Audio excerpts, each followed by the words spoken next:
دیکھیں سیاسی جماعتوں کے پاس بتانے کے لیے ہے کیا؟ یعنی مسلم لیگ نون شاید تاریخ کی ایک انوکھی مہم چلا رہی ہے جو کہہ رہی ہے کہ ہماری جو ابھی چند مہینے پہلے والی حکومت تھی نا اس پہ نہ جائیں، اس میں یعنی وہ تسلیم کر رہے ہیں کہ اس میں ڈیلیور نہیں کر سکے. اس سے جو پچھلی حکومت تھی اس میں اگر ہمیں کوئی عدم استحکام کا سامنا نہ ہوتا تو اس میں بھی ہم ڈیلیور کرتے، تو ہمیں ایک اور موقع دیا جائے، اس میں ہم آ کر ڈیلیور کریں. ایک سیاسی جماعت اپنے سیاسی بلنڈرز کی وجہ سے اپنے سروائیول کی جنگ لڑ رہی ہے، اور جو باقی سیاسی جماعتیں ہیں وہ چند مہینے پہلے اس اقتدار کی کشتی میں سوار تھیں. انہوں نے جاتے جاتے وہ 16 مہینے کا اقتدار اس کا مزے لے لیے، ان کے پاس بھی بتانے کا کچھ نہیں ہے. تو اس لیے پھر یہ بیانیے بنائے جا رہے ہیں، ایک دوسرے پہ الزامات لگائے جا رہے ہیں. ایشوز تو کہیں بھی ڈسکس نہیں ہو رہے، ایشوز پہ تو کوئی بھی بات نہیں کر رہا. جہاں تک بات ہے لیول پلینگ فیلڈ کی، یہ تاثر دے کون رہا ہے کہ شاید ایک ماحول بنایا جا رہا ہے نون لیگ کے لیے؟ یہ نون لیگ خود دے رہی ہے، یہ مقتدرہ کی جانب سے نہیں دیا جا رہا تاثر. یہ بات نہیں کی جا رہی. نون لیگ یہ بات کیوں کر رہی ہے؟ کیونکہ انہیں پتہ ہے کہ عوام کی جانب سے کیا رسپانس آ رہا ہے. انہیں معلوم ہے کہ عوام کی عدالت میں جانا کتنا مشکل ہے. انہیں معلوم ہے کہ ایک جو بیانیہ بنانے کے لیے انہوں نے گزشتہ کئی مہینوں میں جو پلاننگ کی، وہ بیانیہ بھی اس کا بھی چیپٹر کلوز کرنا پڑ گیا. تو اب کرنا کیا ہے؟ اب الیکٹیبلز کو اٹریکٹ کرنا ہے. الیکٹیبلز جو کہ کچھ یعنی جو حلقوں کے اندر اپنا اثر و رسوخ رکھتے ہیں، ان کا اپنا امپیکٹ ہے، ان کو یہ بتایا جائے کہ ہماری حکومت آ رہی ہے تو ہماری جماعت کا جو ٹکٹ ہے یہ اس کی ایک ویلیو ہوگی، یہ رائے گان نہیں جائے گا. تو یہ جو تاثر ہے یہ دے رہی ہے خود نون لیگ. بہرحال یہ سسٹم کا امتحان جو ہے یہ 21 اکتوبر کو ضرور ہوگا کہ ان کے ساتھ نگران حکومت کیسا برتاؤ کرتی ہے. جو نظیریں 21 تاریخ کو سیٹ ہوں گی آنے والے برسوں میں، دہائیوں میں، ظاہر ہے اس کا امپیکٹ ہوگا. یہ اتنا آسان نہیں ہوگا، اتنا سمپل نہیں ہوگا کہ میاں صاحب آئیں گے اور ان کو ضمانت بھی مل جائے، وہ جا کے کامیاب جلسہ بھی کریں، اس کے بعد اپنی مرضی سے جا کے عدالت کے سامنے سرنڈر کریں اور ہوں وہ ایک سزا یافتہ مجرم. یہ میں سمجھتا ہوں کہ نظام کا امتحان ہے.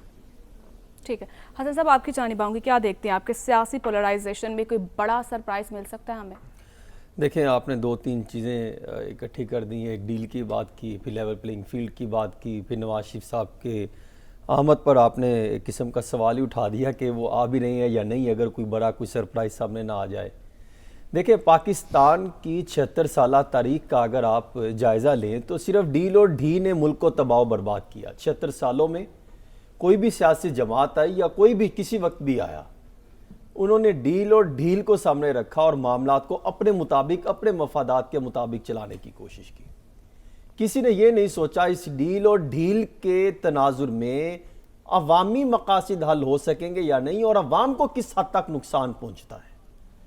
اور پھر ہم نے کیا کیا؟ یہی وہ ڈیل اور ڈھیل ہے کہ جس کی وجہ سے اگر ہم بات کریں کہ وہ جو خیال اور تصور آتا ہے اور پھر جو حقیقت ہے، اس کے درمیان میں جو خلیج بڑھتا چلا جا رہا ہے، یہ ڈیل اور ڈھی کے نتیجے میں ہی سامنے آتا ہے. کسی ایک کے ساتھ ڈیل کر لی، کسی ایک کو ڈیل کر دی. کسی ایک سیاسی جماعت جس کے لیے لیول پلینگ فیلڈ بہتر ہو گئی تو اس نے ڈیل کا معاملہ ختم کر دیا. اس نے کہا ہم تو کوئی ڈیل کر کے نہیں آئے.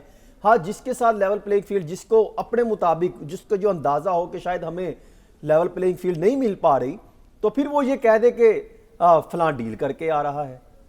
پہلے آج سے چند ماہ پیچھے چلے جائیں تو آپ کو وہ بیان سامنے آیا ہوگا، مریم نواز شریف صاحبہ فرما رہی تھی کہ لیول پلینگ فیلڈ مسلم لیگ نون کو ملنی چاہیے اور ادروائز ہم انتخابات کو جو ہے وہ میرٹ پر نہیں سمجھیں گے، شفافیت پر مبنی الیکشن نہیں ہوں گے. لیول پلینگ فیلڈ کی بات یہی جماعتیں کرتی تھی اور آج وہ بالکل اس معاملے سے ختم ہو گئی ہیں. آج انہی کے اتحادی حکومت مسلم لیگ نون کے جو ساتھ تھے، آج وہ اس لیول پلینگ فیلڈ کی باتیں کر رہے ہیں، آج وہ ڈیلے کی باتیں کر رہے ہیں. مطلب کہ جب آپ کے مقاصد حل ہو جائیں، جب آپ کے معاملات حل ہو جائیں تو اس ٹائم ڈیل نہیں، اس ٹائم ڈیل ہونی چاہیے. اور جب کسی دوسری پارٹی اقتدار میں آتے آپ کو اندازہ ہو جائے کہ اب وہ دوسری پارٹی معاملہ اس کی کلیئر ہوتے چلے جا رہے ہیں تو پھر آپ کہیں کہ وہ ڈیل کر کے آئے ہیں.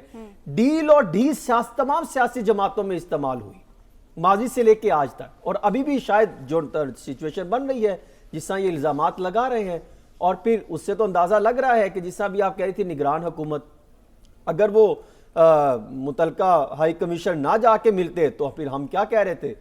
شاید اس کو دیکھتے ہوئے یہ جو باتیں کر رہے ہیں اسپیکر پنجاب اسمبلی کہ شاید وہ پھر کسی حد تک درست ہے کہ ان کا کیا کام بنتا تھا جانا. تو دوسری بات پاکستان پیپلز پارٹی بھی ان اشاروں کی طرف دیکھ رہی ہے کہ جب نیب کے کیسز کھلیں گے اور معاملات جو ہے وہ سخت ہوتا چلا جائے گا، تمام کے کرپشن کیسز، تمام پر لگنے والے الزامات، جب اس کے معاملات کی تحقیقات ہوں گی، اور یہ آئندہ آنے والے دنوں میں لگ بھگ کوئی 125 کے قریب جب کیس کھلے گا تو اس میں بے شمار سندھ حکومت کے ہوں گے، بے شمار پاکستان پیپلز پارٹی کے ہوں گے، اور چند ایک مسلم لیگ نون کے بھی ہوں گے، اور پھر دیگر سیاسی جماعتوں کے بھی ہوں گے. تو پھر وہ ان چیزوں سے جو ہے وہ گھبرا کے یہ بات کرتے ہیں کہ وہ ڈیل کے نتیجے میں واپس آ رہے ہیں اور ہمیں لیول پلینگ فیلڈ نہیں ملتی، ہمارے لیے معاملات درست نہیں ہے. اور اس تناظر میں آپ نے عوام کو حقیقت سے دور کر کے ایک تصور کی دنیا میں لے گئے، آپ نے خیالات کی دنیا میں لا کے بٹھا دیا کہ جب وہ حکومت آئے گی تو یہ معاملات اس طریقے سے حل ہوں گے کیونکہ وہ ڈیل کر کے آ رہے ہیں، کیونکہ ہمیں ان کو ڈیل مل گئی اور ہمیں ڈیل نہیں مل رہی، اور آپ حقیقت سے ان کو معاملات کو دور لے گئے. یہ سیاستدانوں نے اس تناظر کے معاملات میں جتنا عوام کو حقیقت سے نظر انداز کرتے ہوئے ان کو تصوراتی دنیا میں لے گئے جس سے حالات خراب ہوتے ہیں. اور آج پھر ہم انہی سیاستدانوں سے توقع رکھتے ہیں کہ امید سے، وہ کیا جملہ تھا، امید سے یقین تک کے نعرے پر مسلم لیگ نون کے قائد نواز شریف واپس آ رہے ہیں، اور پھر وہ آ کے ان کے لیے معاملات کلیئر ہوں گے. وہ آئیں گے تو معاملات جو ہے وہ ترقی کی راہ پر گامزن ہوں گے، اور پھر بڑے بڑے اعلانات بیانیے ہوں گے، اور یہ تمام کے تمام سیاست جماعتیں اس ٹائم آپ نکال دیں پی ٹی آئی کو، وہ تو خیر ان کی تو اب کوئی بات رہی نہیں نا، وہ تو نکال دیں. ان تمام سیاسی جماعتیں جو پی ڈی ایم میں اپنے مسائل حل کرا رہی تھی، آج وہ ایک دوسرے پر الزام لگا رہی ہیں. اس سے زیادہ اور کیا ان کا احتساب ہو سکتا ہے؟ کھل گئی عوام کے سامنے، ان کے چہرے عوام کو بے جو نقاب ہو ہے گئے. مطمئن کرنا جو ہے وہ ناممکن ہو چکا ہے مسلم لیگ نون کے لیے. دیکھیں مسلم لیگ نون تو ان کے جو جب ان کے رہنماؤں سے، ان کے لیڈران سے ملاقاتیں کریں اور ان کے بیانات کو دیکھیں تو ان کے ایسے تناظر میں تو لگتا ہے کہ شاید ان کے تو معاملات کلیئر ہیں. نواز شریف صاحب واپس آئیں گے اور ان کے مطابق وہ پرائم منسٹر بنیں گے، ان کے مطابق کہ وہ آئیں گے، ان کو ریلیف بھی ملے گا، کیونکہ ان کی وکلا ٹیم جو ہے وہ بڑی پورے اعتماد ہے کہ جو عدالت سے فیصلہ آیا اور پھر باقی معاملات وہ تو آئین کو کچھ سمجھ ہی نہیں رہی نا. وہ آپ دیکھیں جو سعد رسول صاحب بھی اکثر بات کرتے ہیں کہ آئین بالا تر ہے یا وہ ایک قانون سازی. تو میں بھی اسی پر سوالات ان سے جب کرتا ہوں تو وہ تو اس کی بات ہی نہیں کرتے. وہ کہتے ہیں آئین پر آپ نے بات نہیں کرنی ہے، آپ نے اس قانون سازی کی بات کرنی ہے جو الیکشن ایکٹ کے تحت ہم نے 232 کے تحت ہم نے اختیارات جو ہیں وہ اضافہ کیا ہے. تو وہ جو معاملہ ہے وہ ابھی بڑا سنجیدہ ہے، اور آئندہ آنے والے دنوں میں جب وہ کھلے گا. بالکل ٹھیک ہے. اسد صاحب آپ کی جانب آؤں، کیا دیکھتے ہیں آپ، کیا یہ جو انتخابات ہونے جا رہے ہیں اس میں مسلم لیگ نون کو جو ہے وہ سولو فلائٹ ملے گی؟ اگر مجھے نہیں پتا کہ سولو فلائٹ کا کیا مطلب ہے، کہ کیا مسلم لیگ نون کو ہی صرف ایک پارٹی ہوگی جو الیکشن کنٹیسٹ کرے گی؟ تو میرا خیال ایسے نہیں ہو سکے گا. اگر آپ کا خیال ہے کہ ایک مسلم لیگ نون ہی واحد وہ پارٹی ہوگی جو لوگوں کے دلوں پہ حکومت اور وزیر اعظم ہونے کی وجہ سے ووٹ لے پائے گی، تو مجھے یقین ہے کہ ایسے ہی ہوگا. کیوں نہیں ہوگا؟ آپ دیکھتی نہیں، آپ کبھی بھی آئی ایم شیور جب آپ دفتر آ رہی ہوتی ہیں اور واپس جا رہی ہوتی ہیں، ہم باہر جاتے ہیں، کوئی بازار میں جاتے ہیں، کسی جگہ پہ بیٹھتے ہیں، کسی بندے سے بات کرتے ہیں، تو آئی ایم شیور کہ آپ سب نے دیکھ ہی لیا ہے، سارا پاکستان جانتا ہے کہ اس ملک کے طول و عرض میں صرف ایک ہی نام گنگنایا جا رہا ہے، اور وہ نواز شریف صاحب کا نام ہے. اور ضرور جیسے ہی ووٹ کال ہوگا تو ہر شخص اپنا ضروری سے ضروری کام چھوڑ کے بھی بیلٹس کی طرف بھاگے گا اور شیر پہ مہر لگائے گا.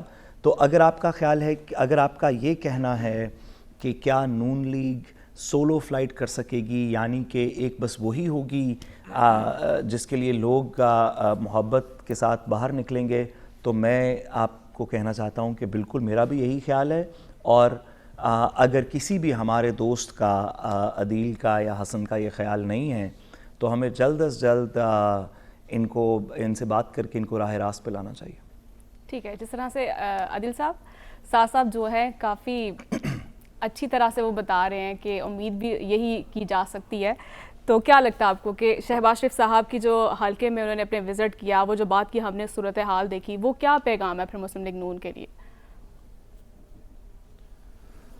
دیکھیں, جو آپ نے سعد صاحب سے بھی سوال کیا تھا نا کہ سولو فلائٹ ملے گی یا وہ حکومت میں آتے دکھائی دے رہے ہیں, یہ سب ڈیپینڈ کرتا ہے کہ بلے کے نشان کا مستقبل کیا ہوگا. ان کے جو چیئرمین ہیں پی ٹی آئی کے, وہ تو ڈسکوالیفائڈ ہیں, لیکن ان کی جو جماعت ہے اس کا فیوچر کیا ہوگا, کیا وہ بیلٹ پیپر پر آئے گا, نہیں آئے گا. 2 کیسز ہیں جو اس وقت الیکشن کمیشن میں جن پہ فیصلہ محفوظ ہے. ایک انٹرا پارٹی انتخابات سے متعلق ہے, جس میں انہوں نے بر وقت انٹرا پارٹی انتخابات اپنے آئین کے مطابق نہیں کرائے تھے. اس میں اگر یہ ڈیسیژن آتا ہے کہ انہوں نے واقعی اس میں جو قانون کی خلاف ورزی کی ہے, الیکشن ایکٹ کی خلاف ورزی کی ہے, تو اس صورت میں اگلے الیکشن میں ان سے بلے کا نشان چھن سکتا ہے اگر الیکشن کمیشن اس پہ مطمئن ہوتا ہے. دوسرا, استحکام پاکستان پارٹی نے بھی رجوع کر لیا الیکشن کمیشن سے بلے کا نشان ان سے واپس لینے کے حوالے سے, اس پہ بھی فیصلہ محفوظ ہے. تو یہ 2 کیسز ڈیسائیڈ کریں گے کہ بلے کا نشان پاکستان تحریک انصاف کے پاس رہتا ہے یا نہیں. اگر تو وہ بیلٹ پیپر پہ آ جاتا ہے تو اس صورت میں تو صورتحال یکسر مختلف ہوگی. یہ جو دعوے کر رہے ہیں یہ سارے دعوے الٹ ہو سکتے ہیں, لیکن اگر یہ ساری قانونی اور آئینی اور انتخابی قواعد کی پیچیدگیاں آڑے آتی ہیں تو اس صورت میں پھر سچویشن ڈیفرنٹ ہوگی. جی ٹھیک ہے. حسن صاحب, آپ کی جانب آؤں گی. 3 سوری, میں ایک عدیل سے سوال پوچھ سکتا ہوں؟ جی سعد صاحب. میں عدیل سے سوال پوچھنا چاہتا ہوں کہ عدیل صاحب, آپ کے خیال میں کیا مختلف ہوگا اگر بلے کا نشان ہوا بیلٹ پیپر پہ؟ تو آپ کا شاید یہ کہنا ہے کہ بہت سے لوگ بلے کو ووٹ کریں گے. میرا خیال ہے آپ غلط کہہ رہے ہیں, لیکن چلیں مان لیتے ہیں کہ بلے کو ووٹ کریں گے. اگر بلے کا نشان نہیں ہوگا تو کیا آپ کے خیال میں وہ سارے لوگ نکلیں گے اور کسی اور کو ووٹ کریں گے؟ وہی لوگ جو ورنہ گھر سے بلے کے لیے ووٹ کرنے کے لیے نکلنے تھے. آپ اس قیاس آرائی میں, جو کہ میرا خیال ہے کہ پاکستان سارے میں ایک بھی نہیں ہوگا ایسا, تو وہ کیا کریں گے جب باہر جا کے؟ بلے کا نشان اگر بیلٹ پیپر پر آتا ہے تو آپ کو بھی معلوم ہے کہ اس وقت ظاہر ہے یہ جو درجن بر جماعتوں کی اگر نہیں ہوگا تو لوگ کیا کریں گے؟ وہ بلے کا نشان تھا نا. اگر نہیں ہوگا تو ٹرن آؤٹ کم ہوگا. ٹرن آؤٹ جب کم ہوگا تو اس کا فائدہ ان سیاسی جماعتوں کو پہنچے گا جن کی مقبولیت نہیں بھی ہے, تو وہ اپنے جو یعنی کہ حکومت بنے گی جس میں لوگ زیادہ ووٹ نہیں, جس میں 80% لوگوں نے ووٹ نہیں کیا ہوگا.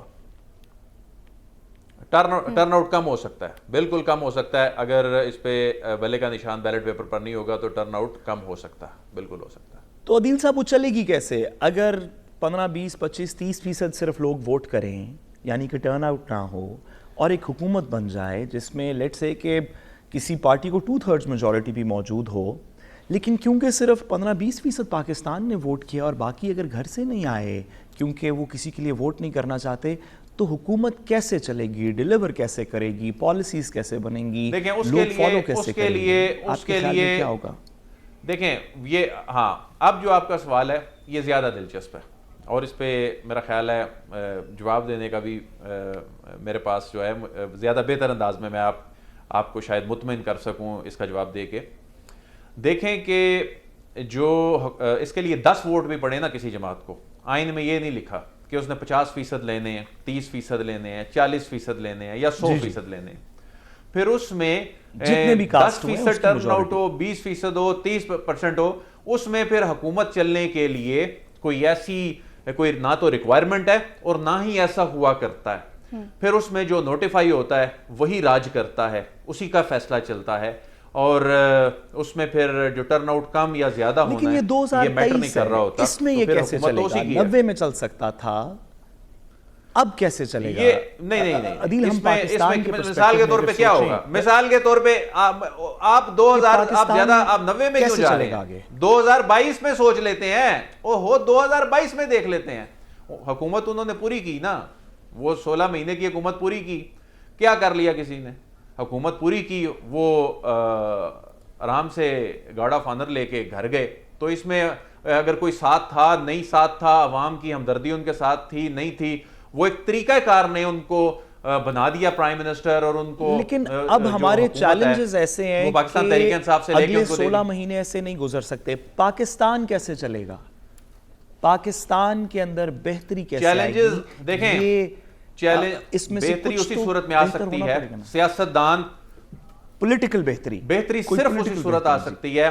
جی پولیٹیکل بہتری, جب پولیٹیکل بہتری آئے گی تو معاشی بہتری آئے گی. وہ صرف اسی صورت آ سکتی ہے کہ جن سیاستدانوں نے انا کی بھینٹ چڑھا دیا ملک کو, نظام کو, ریاست کو, جنہوں نے اپنی پاپولیرٹی کو دیکھا اور اپنی پاپولیرٹی کو قربان نہیں کیا, بلکہ جو ریاست کے حساس ترین جو معاملات ہیں اس کا تعلق چاہے کسی بھی جماعت سے ہو, اور وہ ریاستی اداروں کو نشانہ بناتے آئے, انہوں نے اپنی سیاست بچائی. تو یہ سب کچھ اپنی انائیں جو ہیں ان کو سائیڈ پہ رکھ کر اس ملک کا سوچنا ہوگا, تب ملک چلے گا. ٹھیک ہے, بالکل.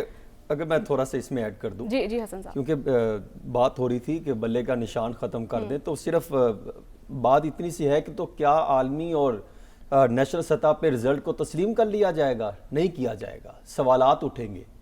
یہ ایسا نہیں ہو سکتا کہ ایک سیاسی جماعت, یہ میٹر نہیں کرتا. آپ نے کہا میری بھی سنیں, آپ نے اپنا ٹائم پہ بات کر لی نا, آپ نے بات کر لی, بات تو سمجھے نا, سن تو لینا. آئین اور قانون کی باتیں آپ شروع کر دی ہیں. آئین اور قانون کے مطابق تو بے شمار معاملات ہونے چاہیے تھے جس کو آپ نے عمل درآمد نہیں کیا. آئین کو تو روند کے رکھا 16 مہینے بھی. اور میں کن کی آپ کو مثالیں دوں؟ اگر آپ چاہتے ہیں آئین اور قوانین کی, پھر تو ایسے بے شمار ہزاروں مسائل ہیں جو پاکستان میں حکمرانوں, سیاستدانوں نے, اور بعض اوقات میں کیا کہنا چاہ رہا ہوں کہ نگران حکومتوں نے بھی شاید آئین اور قانون کی پاسداری نہ کی ہو. ماضی میں بھی ایسا ہمیں دیکھنے کو ملا ہے. لیکن بات اتنی سی ہے, ایک سیاسی جماعت کو سائڈ پر رکھ کر انتخابات کروانا, اس پر سوالات اٹھیں گے. اگر آپ کہہ رہے ہیں ٹرن آؤٹ کم ہوگا, تو پھر تو بڑا کلیئرٹی کے ساتھ سوالات اٹھیں گے کہ جناب ایک سیاسی جماعت کو آپ نے سائیڈ لائن کر دیا اور آپ نے انتخابات کروا لیے. میرے خیال میں یہ مشکل ہوگا حکومت کے لیے بھی, الیکشن کمیشن اور پاکستان کے لیے بھی. یہ پاسبل نہیں ہوگا.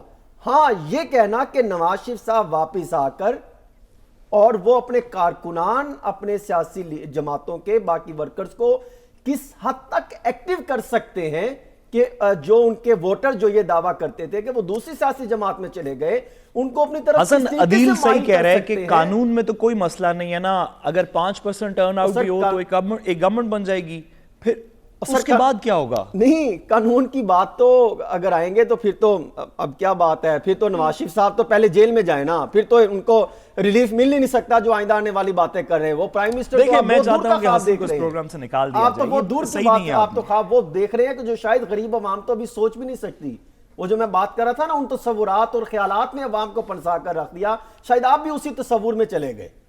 میں یہ عرض کر رہا ہوں کہ جب نواز شریف صاحب واپس آئیں گے, آ کے کس طریقے سے اپنے ووٹرز کو اپنی طرف مائل کریں گے. ایک طرف نواز شریف صاحب کا بیانیہ ہوگا, ان کی یہاں ملاقاتیں بھی ہوئی ہیں, آپ ایسی بات نہ کریں. کوئی معاشی ویژن تو ان کے پاس ہے نا, وہ واپس آ رہے ہیں. معاشی ویژن ہو, مان لیا وہ کمال کے سیاستدان ہیں, کمال کے ایکسپرٹ تجربہ کار ہیں, معاملات کو اچھے انداز سے لے کے آگے چل سکتے ہیں, ماضی کی پرفارمنس اچھے ہیں. لیکن مسئلہ ادھر آئے گا کہ آپ آ کے عوام میں جب جلسے کرنے نکلیں گے تو پھر 16 ماہ کی جو پرفارمنس بھی آپ کے مد مقابل کری ہوگی, ان کو آپ کیسے دیکھیں گے؟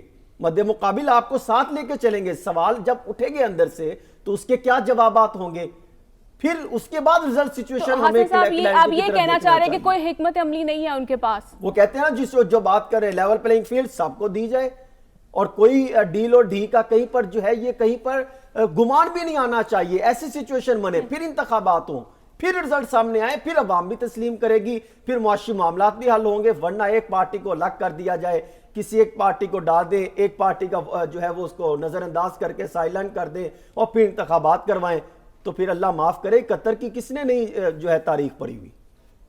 ٹھیک ہے, تو اس کے ساتھ ہی مجھے بریک لینی ہے, تو بریک کے بعد ہم بات کریں گے. Stay with us.